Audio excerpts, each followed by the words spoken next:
Good morning, everyone. Good morning. It's a pleasure to be up here today to share with you our Wasambo Water Project.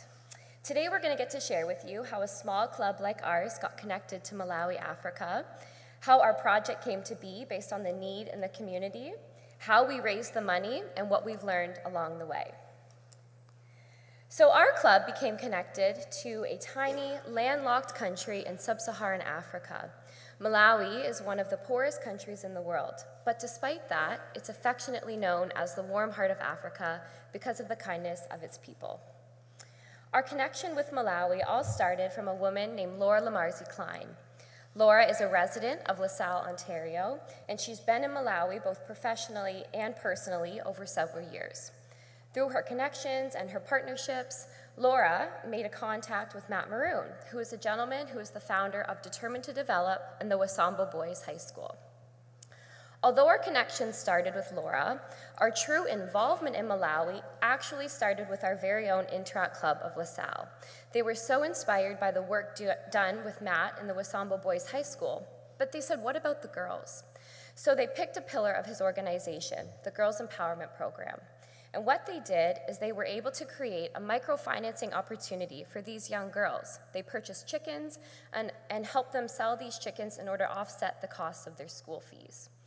Once our club was able to see what the Interact Club was able to do, we thought there's definitely more need for us in this project.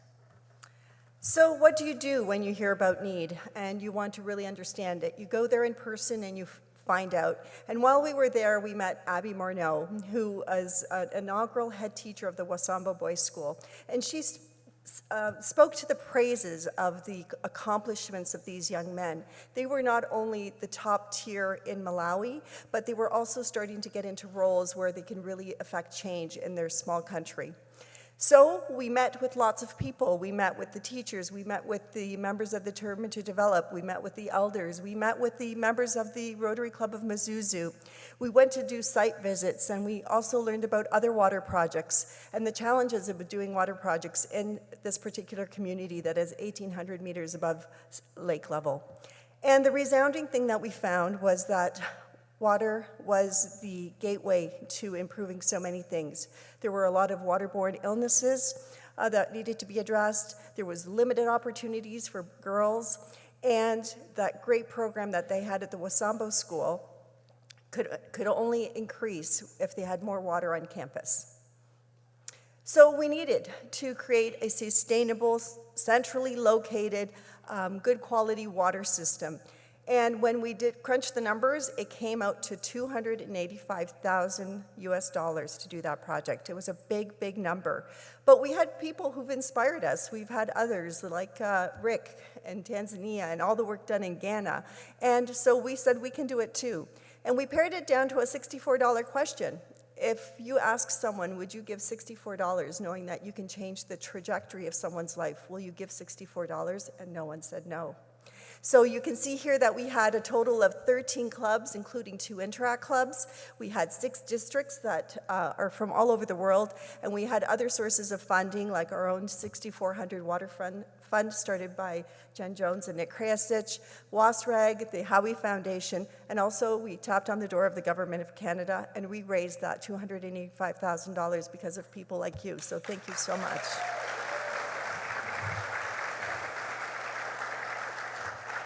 And so you can see that the impact of this project is vast. We've been able to provide clean water to over 2,000 students, more than 700 households in that community.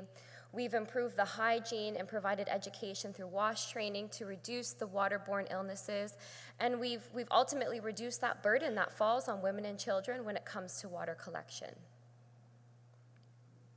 When we started this project, our vision was clear, that we were going to use water as the gateway to build on educational programming in Malawi, Africa. And now that we've been able to provide water to the Wasambo Boys High School, we're going to be knocking on your doors again, because our goal and our vision is to build an all-girls school and a technical college. What did we learn along the way? You need to find a project that offers sustainability, that empowers all members of the community where you're going to do your work. You need to break down that big fundraising goal into tangible bites. You need to make connections on the ground. We had some solid partners, both with the school, with Matt Maroon, and others in the community, the elders in particular. And we got our club involved at every stage of the game. That energy that they were fueling, they were talking about it with people in the community. And we also found some marketing initiatives that involved everyone. We went on podcasts, we did some cold calling, we did Zoom meetings, we Zoomed into the students at the Wasamba Boys School in Africa, in Malawi. We did all of those kinds of things, and we involved our youth. Do not underestimate the power of youth. Our Interact Club raised $5,000 for this project, and yes, they do, do give them a round of applause. And they, not only did they raise the money with water walks, but they also educated their peers about water scarcity and water poverty around the world, and I think that's even more powerful. So like Elvira said, we were so inspired by the work that's been done by Rotary in Ghana, and that inspired our club to dream big, and now we have a big tank. And so the point of that all is to dream big, to think big, because the options are endless and they're not within, or they are within reach. Thank you. Excellent.